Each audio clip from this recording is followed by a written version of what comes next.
a young boy named Timmy lay nestled under the warm embrace of his blankets. His chest rose and fell rhythmically with the symphony of his dreams, which danced through his mind like whispers of a secret language. The walls, adorned with posters of superheroes, stood guard against the night's imaginary foes, yet remained oblivious to the grim reality that was about to unfold.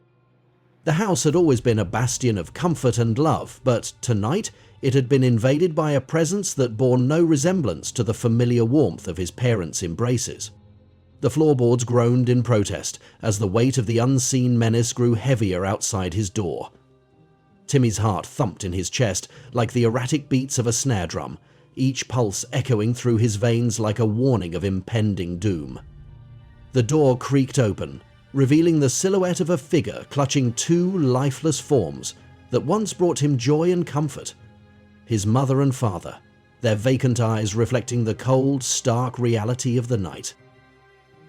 The intruder, a twisted amalgam of darkness and malice, stepped in and set the limp bodies down with an eerie tenderness. The air grew thick with the metallic scent of fresh blood, and Timmy's stomach churned as he watched the crimson liquid pool and seep into the fabric of the chair. With a shaky hand, the figure reached into the pocket of his tattered jacket and pulled out a piece of chalk. Dipping it into the crimson pool, he began to scrawl a message on the wall. The sound of the chalk's harsh caress against the plaster sent chills down Timmy's spine. He knew he had to look away, to feign the ignorance of sleep, but morbid curiosity held him captive. His eyes remained open, mere slits beneath his lashes, watching as the killer painted a macabre picture in the lifeblood of his parents. The figure finished his gruesome task and took a step back, his breathing heavy and erratic.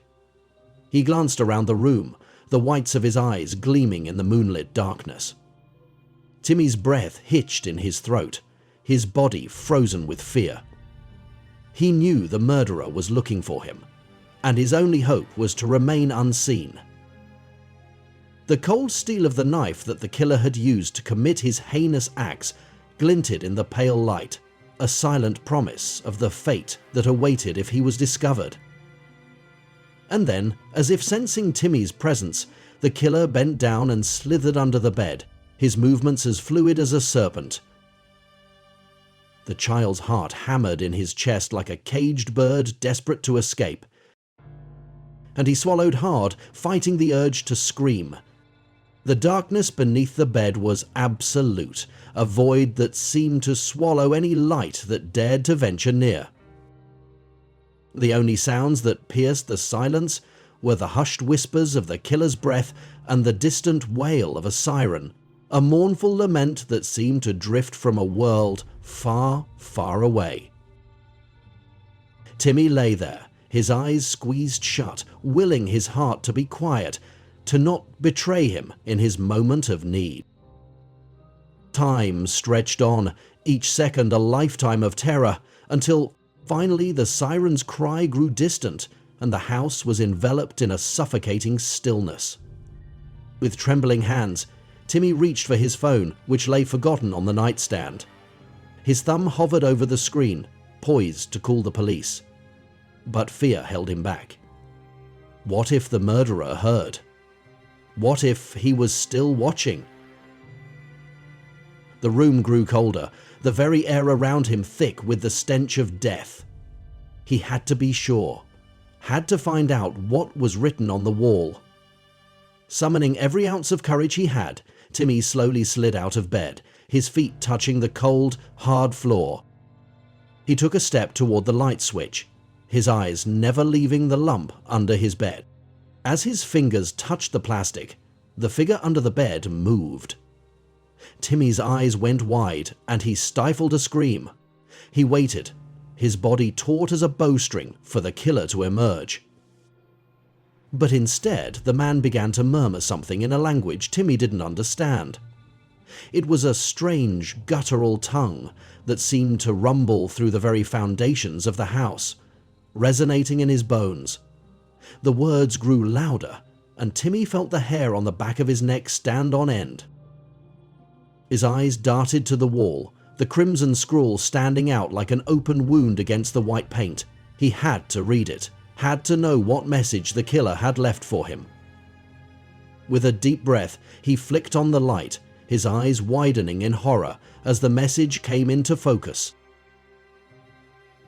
The words were written in a childlike script, the letters wobbly and uneven, as if the killer had been shaking as he wrote. "I know you're awake," stared back at him, mocking his attempt at deception. Timmy felt a cold hand of panic grip his heart as he realized the extent of the man's depravity. This wasn't just a random act of violence. The killer had known he was there, had watched him, had played a twisted game of cat and mouse while he cowered under the bed. The phone slipped from his hand, clattering to the floor as his knees buckled beneath him. He tried to scream for help, but the sound was trapped in his throat. A silent cry of despair. The murmurs grew louder, turning into a chant that seemed to fill the room, drowning out the sound of his own racing heart. He could feel the vibrations in the floorboards, as if the very house was alive and joining in the killer's twisted serenade. The sirens had long since faded into the distance, leaving him alone with the monster who knew his secret.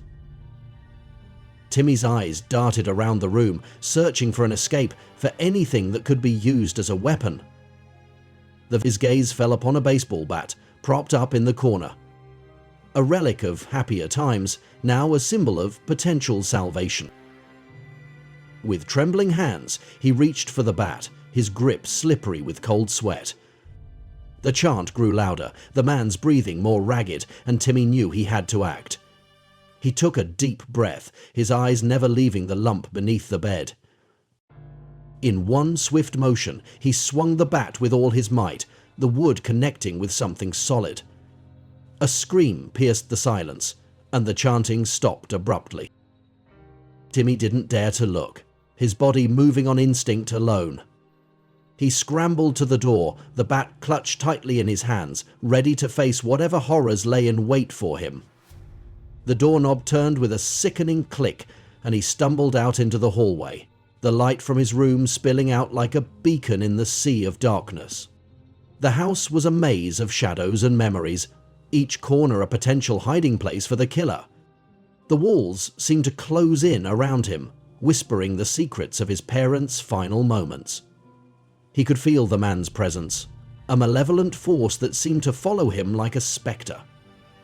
Timmy's legs moved of their own accord, carrying him down the stairs, the thud of his footsteps echoing through the silent house. The front door was just within reach, the cool metal of the lock taunting him with the promise of safety. His hand was almost there, almost touching the doorknob, when he heard it. The soft, wet sound of the killer's hand sliding from beneath the bed, reaching out for him, reaching out to claim the one soul that had seen his true face. Timmy's eyes snapped back to the stairs, and in that moment, he knew that this was a battle that would not be won easily. He had to escape, not just for himself, but for the memory of the parents whose lives had been so cruelly taken. With newfound strength, he sprinted for the door, the bat held high like a sword. The killer's hand grazed his ankle, sending a jolt of pain up his leg. Timmy stumbled, but did not fall, his grip on the bat unwavering. He threw open the door and hurled himself into the night, the cold air hitting him like a slap. The world outside was a blur of lights and sounds, a stark contrast to the tomb-like stillness of his home. He didn't look back, didn't dare to see if the killer was following. He just ran, the only thought in his mind the pounding rhythm of his heart and the distant wail of the sirens, now a beacon of hope rather than a mournful lament. His bare feet pounded against the pavement, the night swallowing him up as he disappeared into the labyrinth of the sleeping neighborhood.